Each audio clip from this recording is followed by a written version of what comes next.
यम की फांसी। अब यहां से परमात्मा यथार्थ रूप में मंगलाचरण का सरलार्थ करने जा रहे हैं, प्रत्येक वाणी का। मंगलाचरण की अमृत वाणियों का यथार्थ सरलार्थ। वाणी संख्या 1। गरीब नमो नमो सतपुरुष को, नमस्कार गुरु की नहीं, सुर नर मुनि जन साधुआ संतों सर्वस दी नहीं। इस वाणी में विशेषकर जो नमो नमो शब्द ये 2 बार आया है, परमात्मा ने इसके ऊपर विशेष तौर पर प्रकाश डाला है। सरलार्थ, परमेश्वर अव्यक्त तथा व्यक्त दोनों से जीव का पालन व कल्याण करता है। परमात्मा यानी परमेश्वर कबीर साहेब सतगुरु रामपाल जी अव्यक्त रूप में तथा व्यक्त रूप में यानी प्रकट रूप में और अप्रकट रूप में दोनों से जीव का पालन व कल्याण करता है। अव्यक्त रूप में सत्यलोक में सिंहासन पर विराजमान है, यानी कबीर परमेश्वर सतगुरु रामपाल जी भगवान अव्यक्त रूप में, निर्गुण रूप में, अदृश्य रूप में कहाँ विराजमान है? अपने एक रूप में सतलोक में, और व्यक्त रूप में पृथ्वी पर या अन्य लोकों में ऋषि या संत व बाबा जिंदा रूप में प्रकट होता है। और साकार रूप में, व्यक्त रूप में, प्रकट रूप में परमात्मा कहाँ होते हैं? किसी भी लोक में। जैसे वर्तमान में इस पृथ्वी लोक पर वही कबीर परमात्मा जो सतलोक में अपने एक रूप में अव्यक्त रूप में बैठा हुआ है और दूसरे रूप में व्यक्त रूप में आज इस पृथ्वी पर संत रामपाल जी के चोले में आप और हमारे समक्ष व्यक्त रूप में प्रकट हैं। अव्यक्त रूप में सतलोक में सिंहासन पर विराजमान है और व्यक्त रूप में यानी साकार रूप में, दृश्यमान रूप में पृथ्वी या अन्य लोकों में ऋषि या संत, जैसे आज संत रामपाल जी भगवान, संत रामपाल जी भगवान वह बाबा जिंदा रूप में प्रकट होता है। प्रत्येक युग में शिशु रूप धारण करके किसी सरोवर में विकसित कमल के फूल पर प्रकट होता है। इस प्रकार की लीला परमात्मा प्रत्येक युग में केवल एक बार ही करते हैं, क्योंकि शिशु रूप में प्रकट होने की लीला और उसके बाद में कवारी गायों के दूध के माध्यम से उनकी परवरिश होने की लीला वेदों में लिखी है। इसलिए परमात्मा वेदों में लिखी हुई अपनी उन वाणियों को, महिमा को सत्य साबित करने के लिए प्रत्येक युग में मात्र एक बार ही ऐसी लीला करते हैं। बाकी तो वो जिंदा बाबा रूप में, संत रूप में, ऋषि रूप में जब चाहे जहां प्रकट होते ही रहते हैं। प्रत्येक युग में शिशु रूप धारण करके किसी सरोवर में विकसित कमल के फूल पर प्रकट होता है। वहां से निसंतान व्यक्ति घर ले जाते हैं।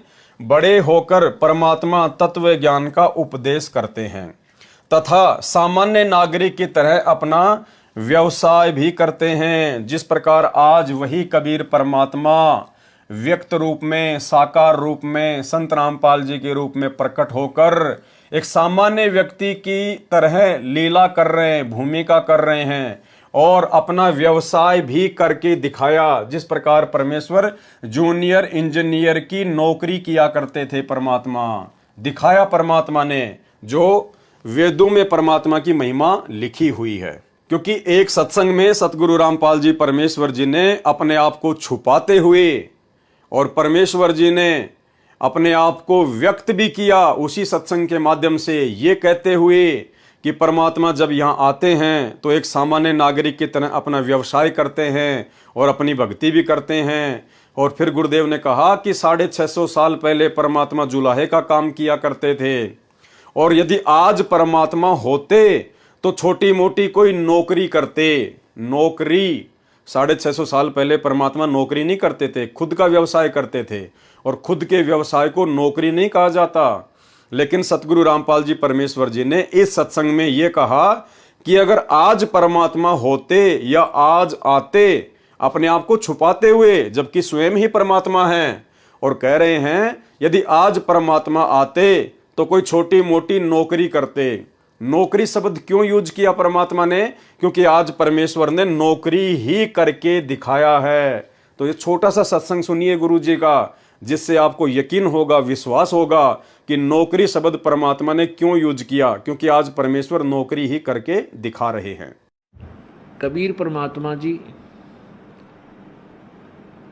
अपनी महिमा आप ही बताने के लिए स्वयं आते हैं और एक युग में एक ऐसी लीला जीवन करते, ऐसा जीवन जीते हैं जनसाधारण वाला, और अपना धंधा करके काम करके वो अपना रोजगार करते हैं जैसे जनसाधारण किया करता है उस समय का। जैसे उस समय मजदूरी ही ज़्यादा किया करते थे, अब नौकरियां ज़्यादा हो गई हैं तो नौकरी हिसाब से अब आते तो वो ऐसे ही कोई नौकरी नाकरी लगते। यानी उन्होंने ये दिखाना था कि भाई भगवान पाने के लिए कोई विशेष आडंबरकरण की आवश्यकता नहीं, ना घर त्यागन की, ना जंगल में जाने की, तथा सामान्य नागरिक की तरह अपना व्यवसाय करते हैं।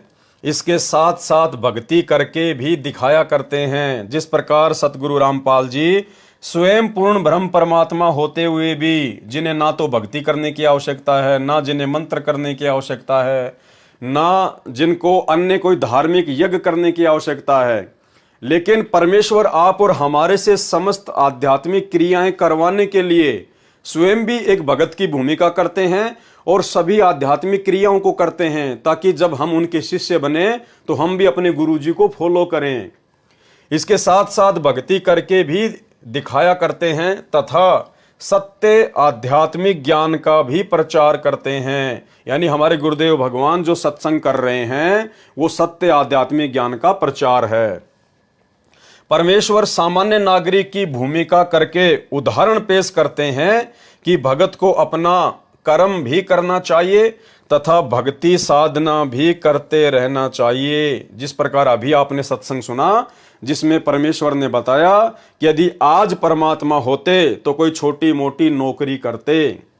यही प्रमाण गीता अध्याय 3 श्लोक 4 में भी है कि जो व्यक्ति कर्म संन्यास लेकर एकांत स्थल पर बैठकर हट करके दिखावा करते हैं वे मिथ्याचारी हैं, अर्थात पाखंडी हैं, ढोंगी हैं। ऊपर से आंखें बंद करके भक्ति करते दिखाई देते हैं और अंदर से अन्य चिंतन करते रहते हैं। यानी जैसे हम पहले देखा करते थे, ये बाबा ऋषि लोग एक जगह बैठ जाया करते थे, आग जला लिया करते थे, धुआं लगा लिया करते थे और इस मुद्रा में बैठ जाया करते थे आंखें बंद करके।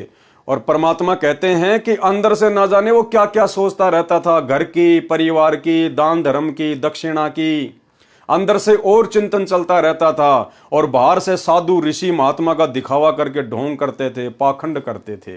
तो इसको परमात्मा ने भक्ति मार्ग में ठीक नहीं बताया। यदि अर्जुन एक स्थान पर बैठकर कर्म संन्यास लेकर साधना करेगा तो तेरा निर्वाह कैसे होगा। इसलिए कर्म भी कर, भक्ति भी कर। कर्म संन्यास से कर्म योग श्रेष्ठ है। कर्म संन्यास का मतलब होता है जो व्यक्ति काम धाम नहीं करता और भक्ति करने का ढोंग करता है, और कर्म योग का मतलब होता है जो व्यक्ति भक्ति भी करता है और साथ में अपना छोटा मोटा रोजी रोटी का काम धंधा भी करता है। तो परमात्मा कहते हैं जो कर्म संन्यास है उससे अच्छा है कर्म योग। यही प्रमाण परमेश्वर कबीर जी ने अपनी अमृतवाणी में दिया है कि नाम उठत नाम बैठत नाम सोवत जागरे, नाम खाते नाम पीते नाम सेती लागरे। यही प्रमाण वेदों में है। यजुर्वेद अध्याय 40 मंत्र 15, वायु अनिलम अथ इदम भस्मांतरम शरीरम अमृतम ओम कृत्युम समर किलवे समर कृत्यु समर। भावार्थ है कि ओम नाम का जाप कार्य करते करते सुमरण कर, विशेष कसक यानी श्रद्धा से सुमरण कर, मनुष्य जीवन का मूल कार्य जानकर सुमरण कर। सुमरण की विधि बताई है कि वायु अर्थात श्वास बाहर छोड़ें, अनिलम अर्थात श्वास अंदर लेते समय, अथ यानी प्रारंभ करें, तथा इदम यानी भस्म समाप्त करें, अर्थात मंत्र ओम के जाप को प्रारंभ करें, श्वास यानी वायु बाहर छोड़ें और अंत करें श्वास अनिलम अंदर लो। यह एक मंत्र श्वास से पूरा हो जाता है। अब भाइयों और बहनों, यही विधि सतगुरु रामपाल जी परमेश्वर जी ने सतनाम के सुमरण की, जो कि 2 अक्षर का मंत्र है, श्वास और ऊश्वास के द्वारा सुमरण किया जाता है। गुरुदेव भगवान ने आप और हमारे को समझाई है और बताई है, और जिन जिन भाई बहनों को सतनाम प्राप्त हो चुका है वो इसी विधि से उसका सुमरण करते हैं। अब बहुत सारे भगत भाई बहन ऐसे होते हैं जिनको सतनाम मिल गया, लेकिन बाद में वो भूल जाते हैं कि गुरुजी ने कैसे बताया था। और वर्तमान में सतलोक आश्रम मैनेजमेंट हरियाणा के द्वारा जो ऑनलाइन मोबाइल से, सीडी से, डीवीडी से जो सतनाम की दीक्षा दिलाई जाती है, तो बहुत सारे भगत भाई बहन उसको अच्छे से सुन नहीं पाते हैं। और हमारे पास भी बहुत सारे फोन आते हैं कि भगत जी मुझे प्रथम मंत्र के विषय में बताइए, मैं भूल गया, मैंने ऑनलाइन लिया था, मेरे समझ में नहीं आया। उसके बाद वो लोग ढंग से बताते नहीं हैं। या वैसे भी बहुत सारे जो भाई बहन हैं, जो बुजुर्ग हैं या जो अनपढ़ हैं, वो भूल जाते हैं कि हमने सतनाम का सुमरण कैसे करना है या प्रथम नाम का सुमरण हमने कैसे करना है। तो भाई और बहनों, वैसे तो ये विधि केवल सतगुरु रामपाल जी परमेश्वर जी ही आपको दोबारा से बता सकते हैं, या परमेश्वर ने अपने ही सत्संगों में इस सुमरण को कैसे करना है यदि आप भूल जाएं तो इसकी एक विधि बताई है।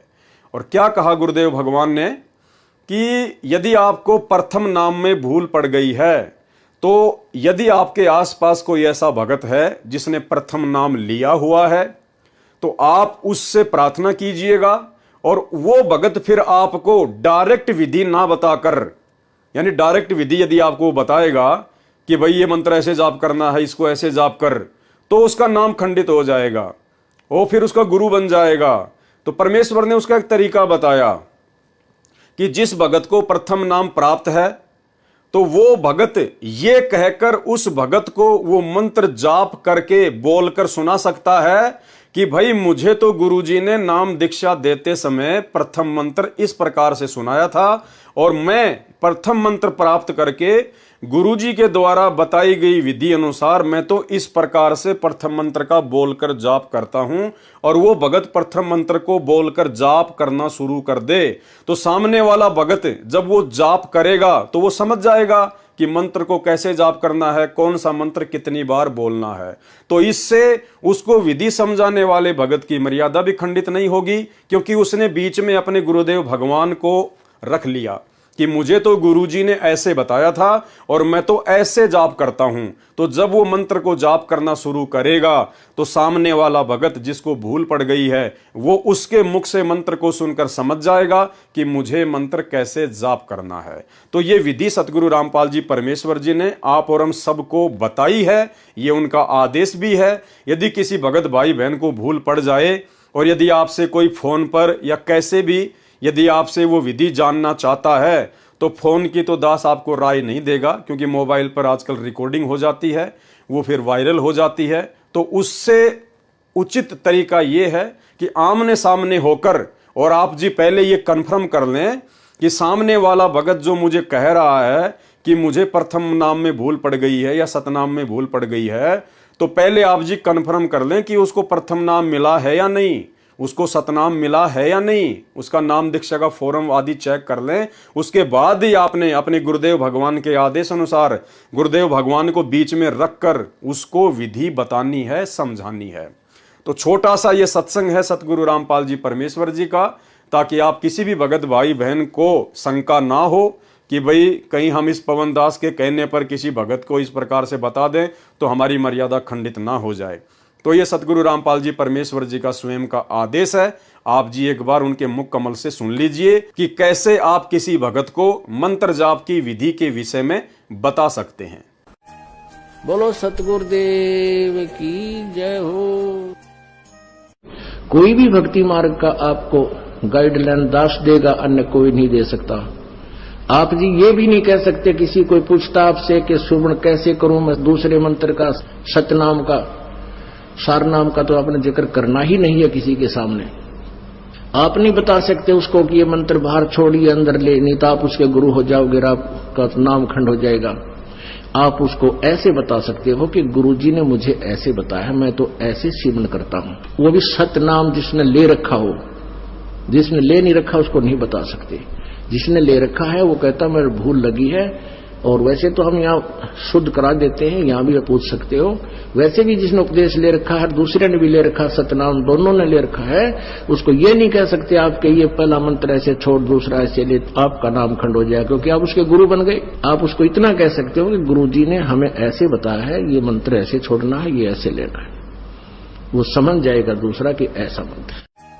बोलो सतगुरुदेव की जय हो। तो पुण्यात्माओं, इस भक्ति मार्ग का ये दास डॉक्टर है और कोई नहीं पृथ्वी पे, बाकी सब मरीज हैं। और मरीज के कहने से मरीज दवाई लेने लग गया, दोनों मरेंगे, क्योंकि वो तीनों मरेगा, उसने दवाई गलत खा ली, उसको ऑपरेशन होगा, क्योंकि परमात्मा उससे नाराज होगा। ये भक्ति का जो ट्रीटमेंट है ना, टेबलेट दास बताओ वैसे ही लेनी है आपने, अर्थात जैसे भक्ति दास के ऐसे करो। कबीर कलयुग आए कह किए बहुत जो मीत, जिन बांधा एक से ते सुख सोव न चीत।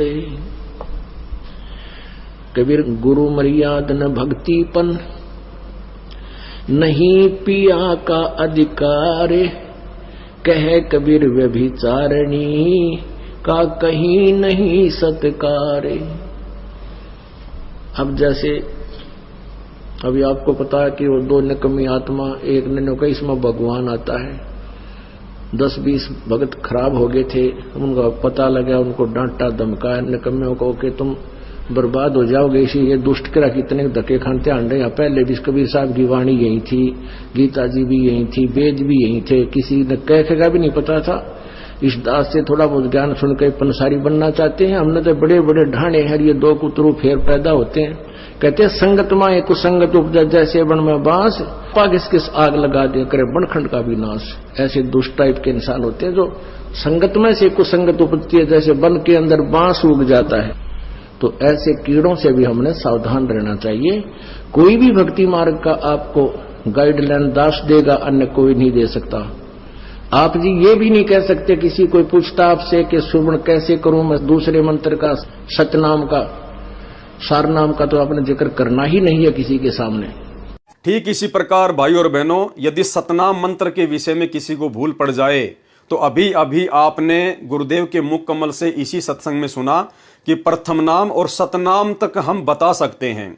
सतनाम के विषय में भी आप जी ठीक इसी प्रकार से अपने गुरुदेव भगवान को बीच में रखकर कि भाई जब मैंने अपने गुरुदेव भगवान से नाम दीक्षा ली थी सतनाम की, तो गुरुजी ने मुझे सतनाम मंत्र को जाप करने की ये विधि बताई थी और मैं तो इस विधि से मंत्र जाप करता हूं और मैं तो ये मंत्र बाहर छोड़ता हूं और ये मंत्र मैं अंदर लेता हूं।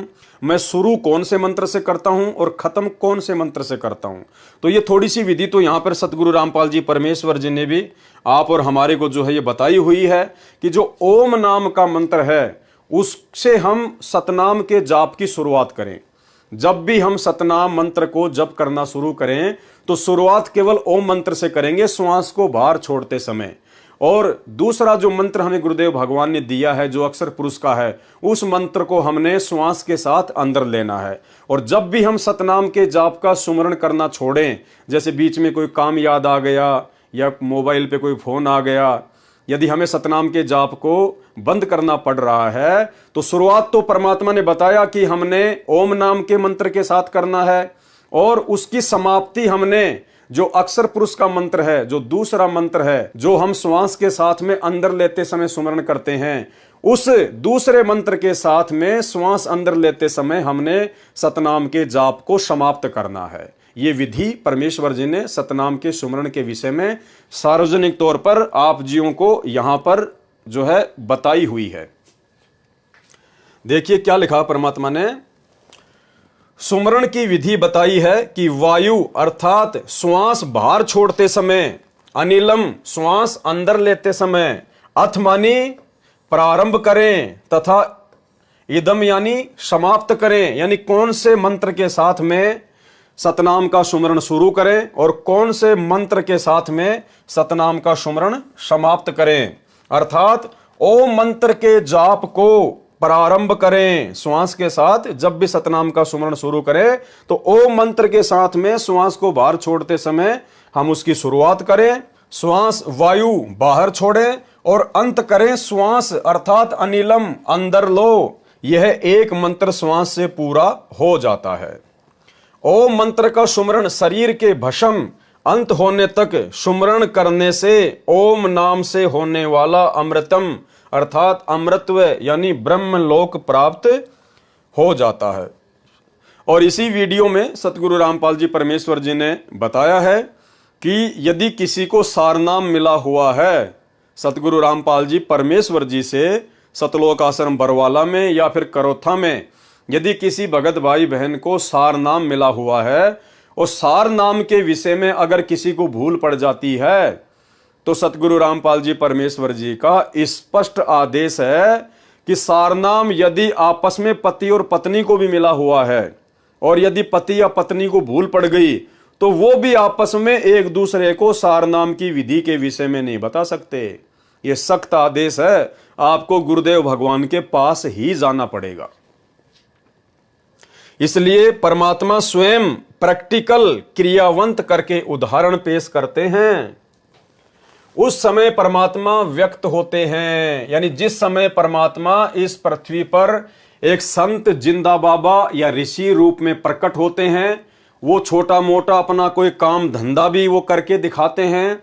और सुमरण कैसे किया जाता है, भक्ति कैसे करनी है, पांचों यज्ञ कैसे करने हैं, वो सारी भक्ति क्रियाएं भी परमात्मा स्वयं करके दिखाते हैं। ऐसी स्थिति में परमात्मा कौन से रूप में होते हैं?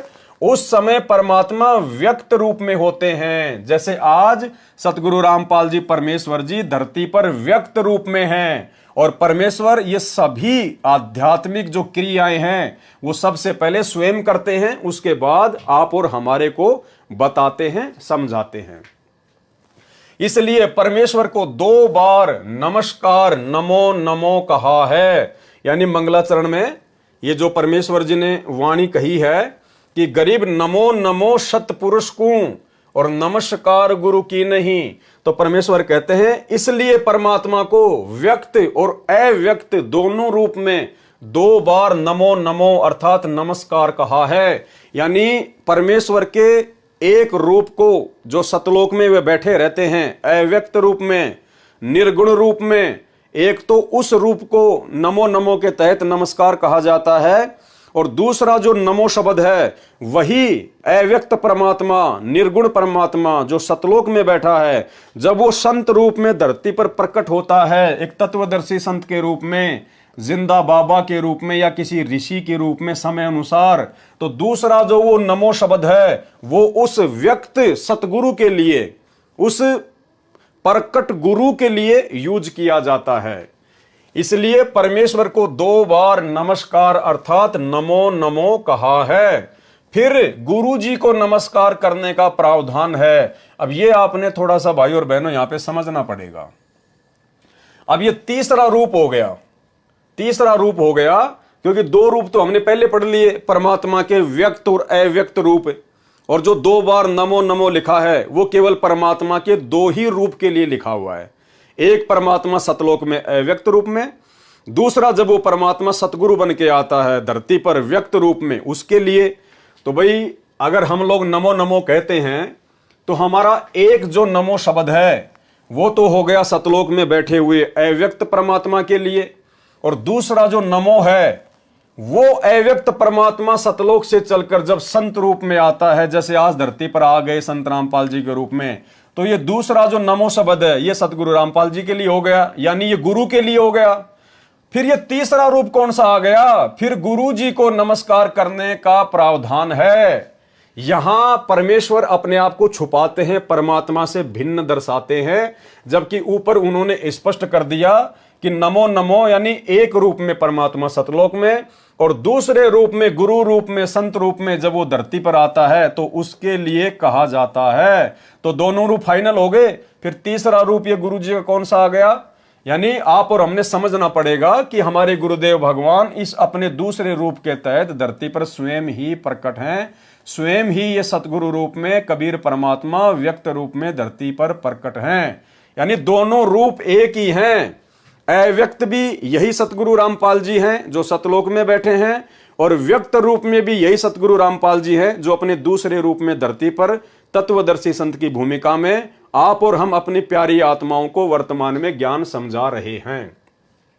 अन्यथा फिर यहां तो तीसरे नंबर पे आ गए गुरुजी, यानी 2 नंबर तो ये हो गए, नमो नमो अव्यक्त रूप व्यक्त रूप, और तीसरा फिर गुरुजी को नमस्कार करने का प्रावधान है। तो गुरुजी तो तीसरे नंबर पे आ गए, जबकि स्वयं परमात्मा की वाणी है कि गुरु बड़े हैं गोविंद से। यदि आप किसी को परमात्मा मानते हैं, जैसे वर्तमान में संगत इस कागज की फोटो को, तो परमात्मा ने कहा कि गुरु बड़े हैं गोविंद से। आपका गुरु इस गोविंद से बड़ा है, जिसको आप भगवान समझ रहे हैं, परमात्मा समझ रहे हैं।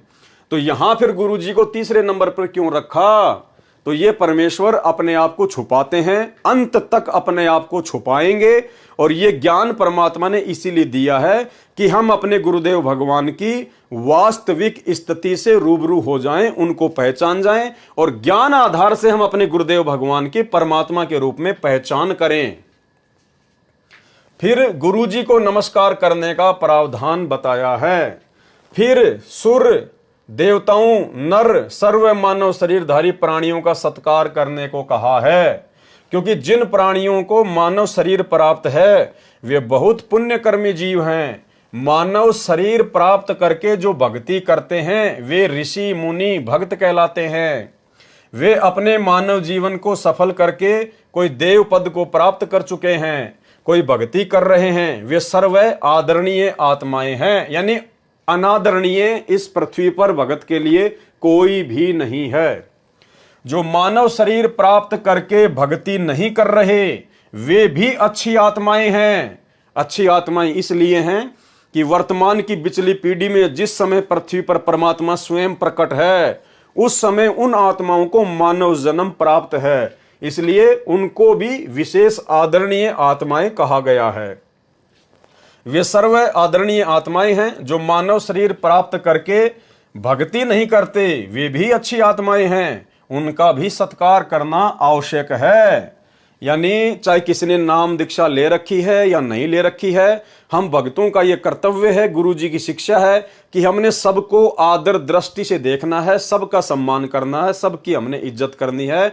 हमने किसी को फालतू में कुशब्द नहीं बोलने हैं, अनादर नहीं करना है, चाहे वो अच्छी आत्मा है या नहीं है। ये हमारे लिए हमारे गुरुदेव की शिक्षा है। जो मानव शरीर प्राप्त करके भक्ति नहीं करते वे भी अच्छी आत्माएं हैं, उनका भी सत्कार करना आवश्यक है। मिलने पर प्रणाम करना तथा परमात्मा का उपमात्मक नाम संबोधन करके बुलाना। जैसे कोई राम राम कहता है तो सामने वाला चाहे भगत भी न हो वह भी उत्तर में राम राम कहता है। कोई सत श्री अकाल कहता है तो सामने वाला भगत या अभगत भी उत्तर में सत श्री अकाल बोलता है। कोई सत साहिब कहता है तो सामने वाला भी सत साहिब अविनाशी परमात्मा कहता है। ये सब परमात्मा की याद दिलाने वाले राम नाम हैं। कबीर परमेश्वर जी ने अमृतवाणी सूक्ष्म वेद में कहा है कि कबीर आपे राम कहे ओरा राम कहावे, जा मुख राम ने उच्चरे ता मुख फेर कहावे। अब यहां एक बात हमने ध्यान रखनी है, जिस प्रकार गुरुदेव भगवान कह रहे हैं कि सामने वाला व्यक्ति यदि आपको राम राम कहता है तो आप भी उसके प्रत्युत्तर में राम राम बोल सकते हैं। क्यों? क्योंकि हमें पता है कि वास्तव में राम कौन है। राम राम सब जगत बखाने, आदि राम कोई बिरला जाने। असल में तो राम ये हैं। ये राम शब्द दशरथ पुत्र श्री रामचंद्र जी का नाम नहीं है। ये तो इस काल ने आप और हम जीवों को धोखा देने के लिए उस परमात्मा के उपमात्मक नाम जो है अपने पुत्रों के रख दिए। जैसे त्रेता युग में रामचंद्र जी का राम रख दिया है। अब राम नाम तो सतगुरु रामपाल जी परमेश्वर जी का नाम है, इनका उपमात्मक नाम है। फिर द्वापर में उसने श्री कृष्ण नाम रख दिया अपने पुत्र का, जबकि ये कृष्ण तो इस कबीर परमात्मा सतगुरु रामपाल जी का उपमात्मक नाम है। कृष्ण शब्द का मतलब होता है अत्यधिक आनंददायक।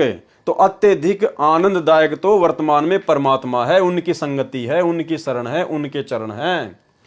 इसी प्रकार इसने अपने पुत्र का नाम रख दिया विष्णु, जबकि विष्णु तो वेदों में सतगुरु रामपाल जी परमेश्वर जी इस कबीर परमात्मा का नाम है। विष्णु का मतलब होता है अग्ने तनुर असी, विष्णवे तवा सोमस्य तनुर असी, कबीर अंगारी असी, बंभारी असी, सवर ज्योति रितधामा असी। यानी जो परमात्मा तीनों लोकों में प्रवेश करके सबका भरण पोषण करता है उसको असल में विष्णु कहते हैं। तो ये सारे नाम हमारे गुरुदेव भगवान कबीर परमात्मा के उपमात्मक नाम हैं। लेकिन काल ने हम जीवों को भ्रमित करने के लिए उस परमात्मा के उपमात्मक नाम अपने पुत्रों के रख दिए।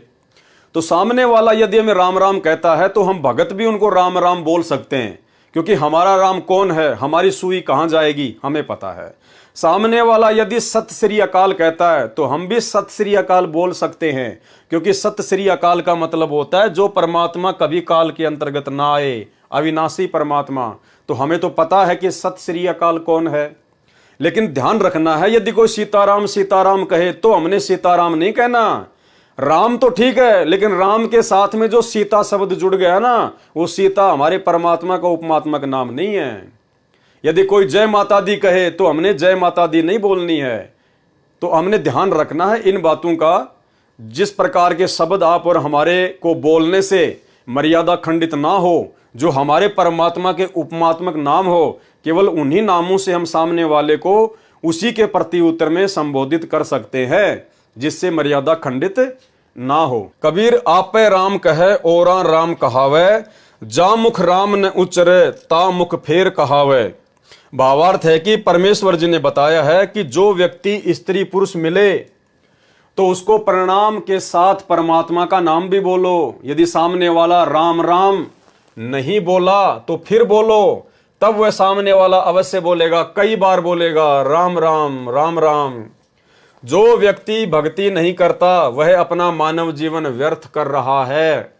फिर भी पूर्व के पुण्यों के कारण, पूर्व की भक्ति के कारण अच्छी आत्मा है और आदर का अधिकारी है। इसलिए वाणी संख्या नंबर 1 में कहा है, सुर नर मुनि जन साधवा संतों सर्वस दी नहीं। सुर मानी देवता, नर यानी स्त्री पुरुष, मुनिजन यानी कोई भी साधना जो कर रहा है सच्ची या गलत जैसी भी, कहते हैं यहां पर सभी आदर के अधिकारी हैं, इज्जत के अधिकारी हैं। वाणी नंबर